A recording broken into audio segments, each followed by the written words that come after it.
Hi everyone, and welcome to Southern Comfort Knits. I'm Lori, and thanks for joining me and coming back to see me. It's probably been about a month. I've had a vacation, got back from my vacation, and then, just got caught up in everything else. And of course, my dog that has been sleeping for the last 2 hours is getting up, so I apologize for any background noise. But I've been pretty busy since getting back from Hawaii, and I'll talk a little bit about that later. But it was an amazing trip. I love Hawaii. We probably go every 5 or 6 years, and I would love to live there. But you need to be Oprah rich to live there, and we're not quite there. So I haven't had a chance to accomplish much, but I have a couple things to share with you, and excited that it's finally turning into fall here in Charlotte, North Carolina. It's gotten a bit, it's chilly for here, which is probably 70, 80 degrees, which is delightful. And we're about 2 weeks from SAF, so hopefully I'll get to wear a sweater there, but can't wait to see everyone in their sweaters and all their knitted items. So let's get started and talk about FOs. So my first FO is Musselburgh or Musselburgh. I don't really remember the correct way to say it. This one I didn't quite make as long as I would have liked to. I'm going to make another one. This is probably good for a child, or my husband might actually just like to wear it like a beanie and not flip it up. But I really wanted to wear it as it was intended, folded up, and that's definitely probably a child size. But I tell you what, I really love the construction. This is probably what I knitted on most in Hawaii because it was super easy to have with me, and I think I might actually have a photo that I posted on Instagram of knitting at the resort at Hawaii. But this was perfect.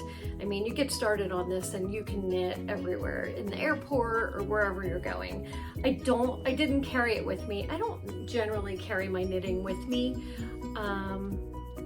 I just don't like to have that unless I know I'm going to be sitting somewhere for a long time. But yeah, so this turned out beautiful and I love it. And I have plenty so that I can do another one. So I'm going to try again and make another one. So my next final FO is the Marisol, the one that was the bane of my existence.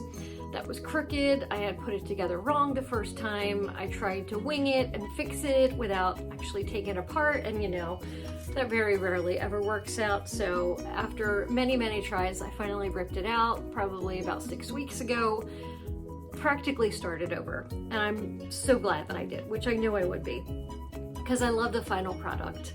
I'm just gonna cover my face for a second.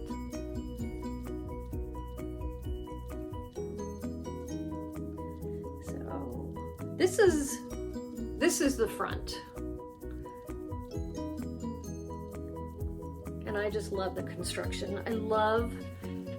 This was my first time, I think, knitting with cotton, and I don't love it when I'm knitting with it, but I love the product. And I added a little tag, as you do.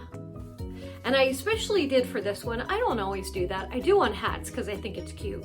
But I really wanted to have a front and a back, and I just thought it would be easier to mark which one was the back. So I love this, and this is, I am so sorry, I didn't talk about yarns. So this green one is Wollmeise, which is a German yarn, Wollmeise.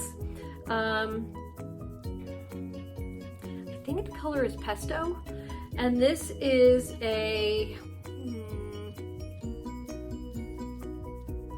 it's escaping me, one of those sock yarns that we all have used a million times.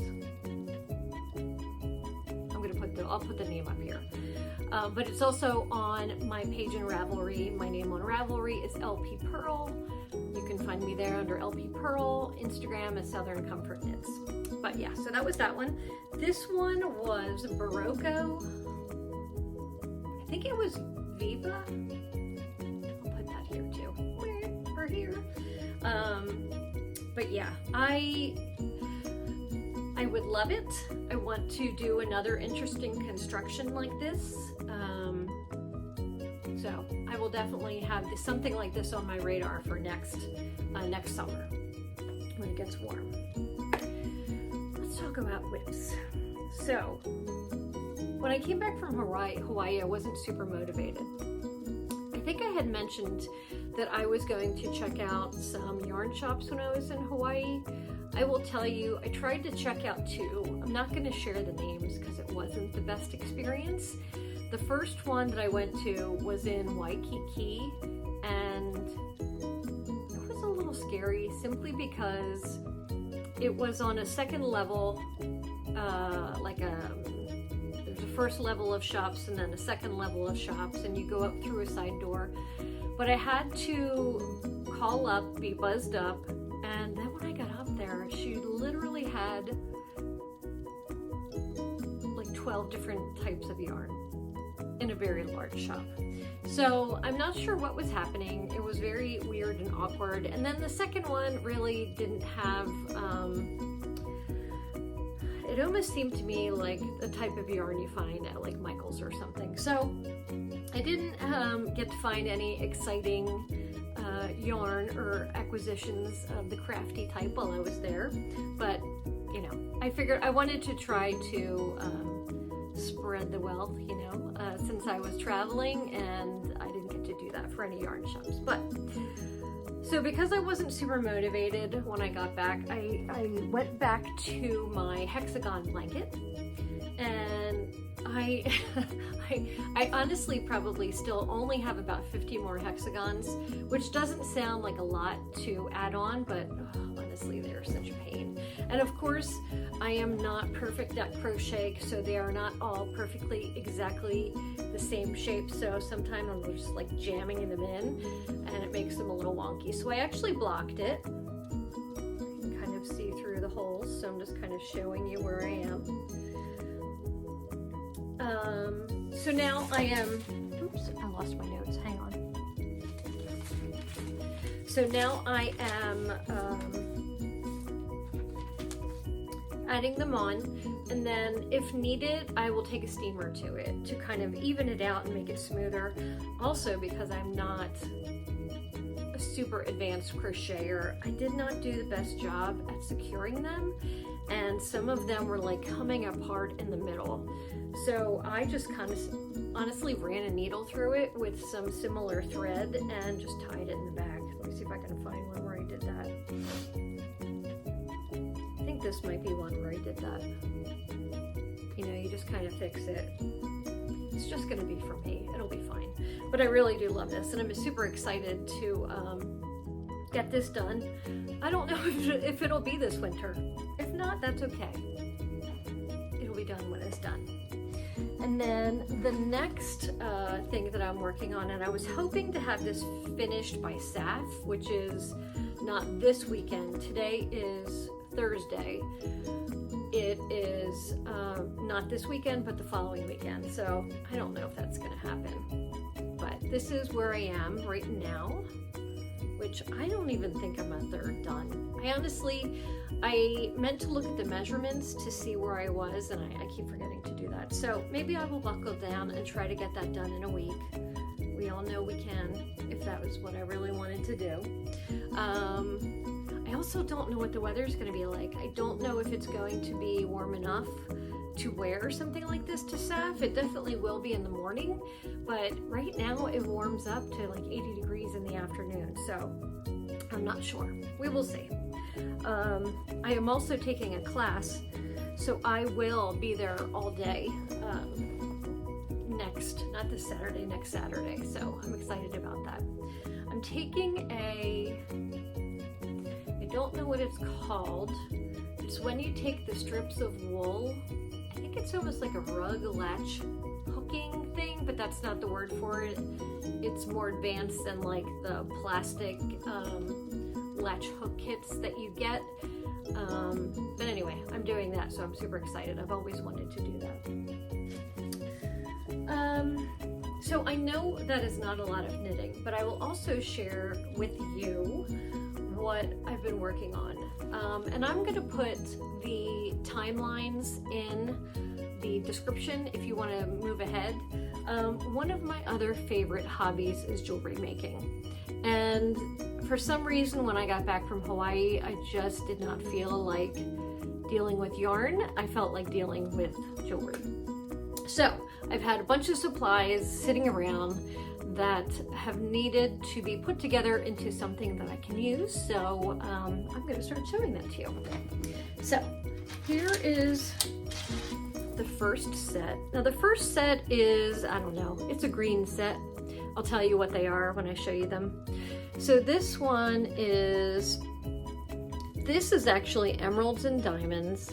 Now, when I say that, that sounds super fancy. These are not super fancy. These are from India and they're probably the worst quality of everything, which is why they're reasonable and you can afford them. And I got them on Etsy.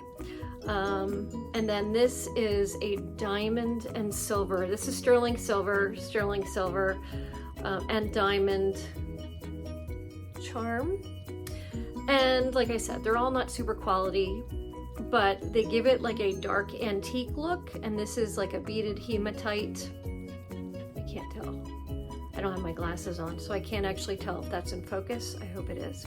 So that is the first one that I did. I was looking to do a green grouping because I do like wearing green. So this is just dyed green quartz, and you can see it's a little bit ombre.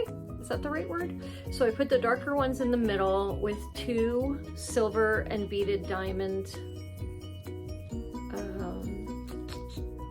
can't think of the word, findings on each side. I am going to put my glasses on just so I can see if this is in focus. I took them off because of the glare, but this will help me see if it's in focus. Okay, and then I have another beaded closure here, silver and diamond, so I love that. And then this one, I don't know if any of you are familiar with Holly Ashi, who is a jewelry designer. Hers are very quirky and it's all different types of beads. These are all real beads. Some are like a green quartz. This is like a watermelon agate slice. But I put all the green ones together. And then Swarovski beads. This is probably like a jade or emerald bead, faceted. And I just made it fun. So these 3 I will wear together. It lays nicer on my hand when I actually wear it. So that's those 3. And then I made this one, which is a freshwater pearl bracelet with amethyst, and I think that is a Swarovski bead.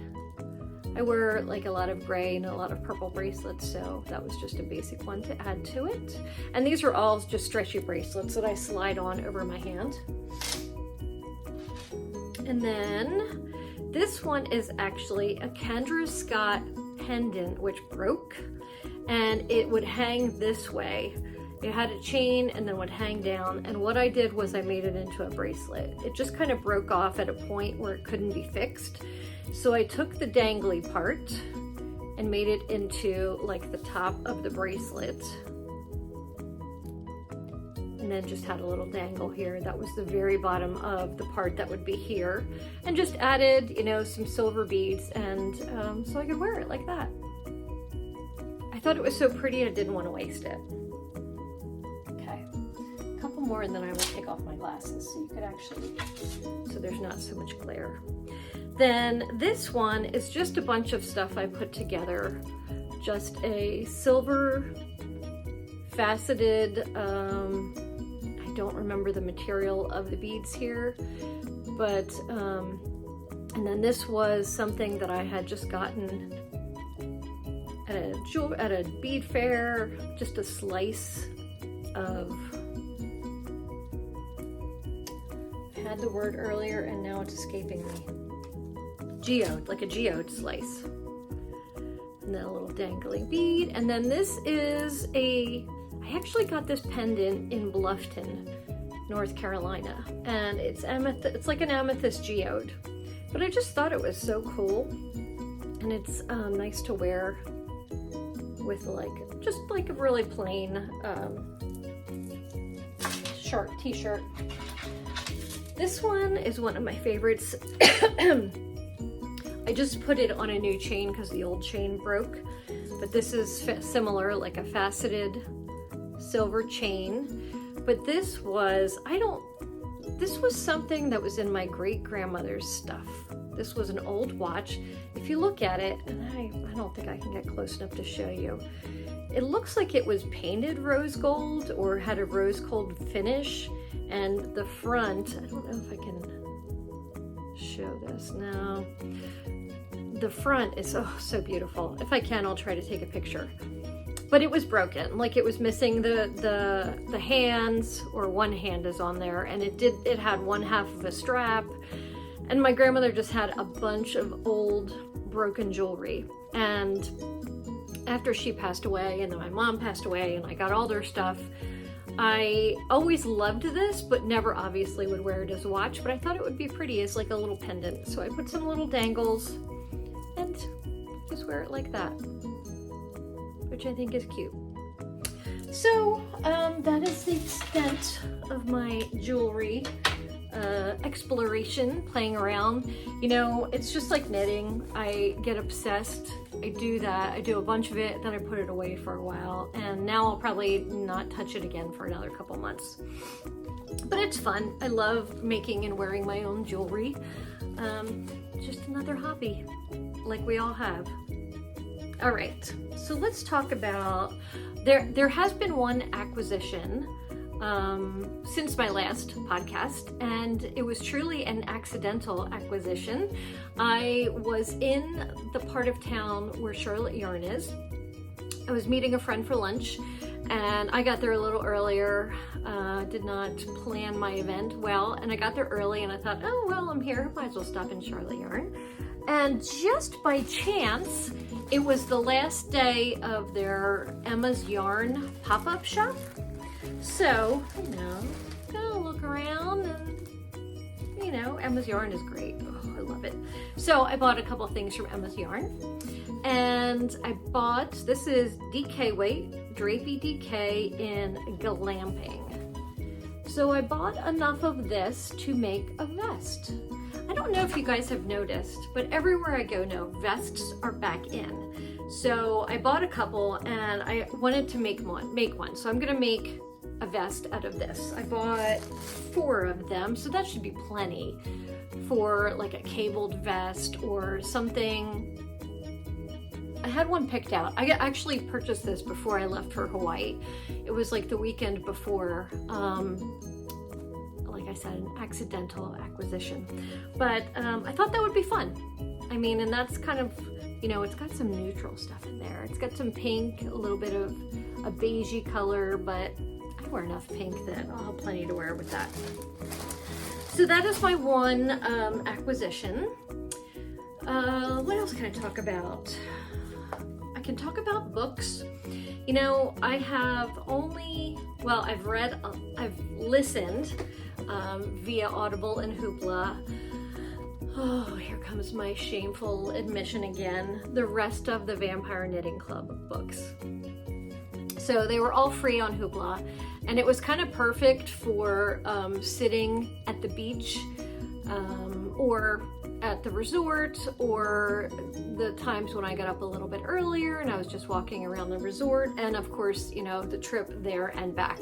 So I finished, I can't remember, I think I only did the first 3 when I last podcast. I finished all the way up to 9. And they are not long, and they are, I'm telling you, it's just like having dessert. It is so ridiculous and just fun and campy that I highly recommend them. I don't know if I would tell my non-knitting friends about these books, because I wouldn't want to share that with them, but it is definitely hysterical and fun, a fun listening. So what else is going on? So I have SAF next weekend, which I'm super excited about. I'm sure, you know, right now sitting here surrounded by yarn down below. I really don't need any yarn. I would love to tell you that I'm not going to buy anything. I think we would know that is a lie. So there's a very good chance that I will have some acquisitions to share with you for my next podcast. Also, my little latch hooking project that I will make next weekend while I'm there in the class. The class is actually 3 hours long, so I better come home with a finished project. I'm super excited about that. I know that Rhinebeck, I think, was last weekend, so there's lots of podcasts and stuff about that. But, you know, unfortunately, I don't like to travel to those places by myself, so maybe at some point I will meet up with someone who likes to do that. But thank you so much for, you know, coming back. If you're new, thank you for checking me out. I will add some Hawaii pictures at the end so you can see how amazing Hawaii was and how beautiful it was. And thanks. And I will be talking to you probably in the next couple weeks. Have a great day.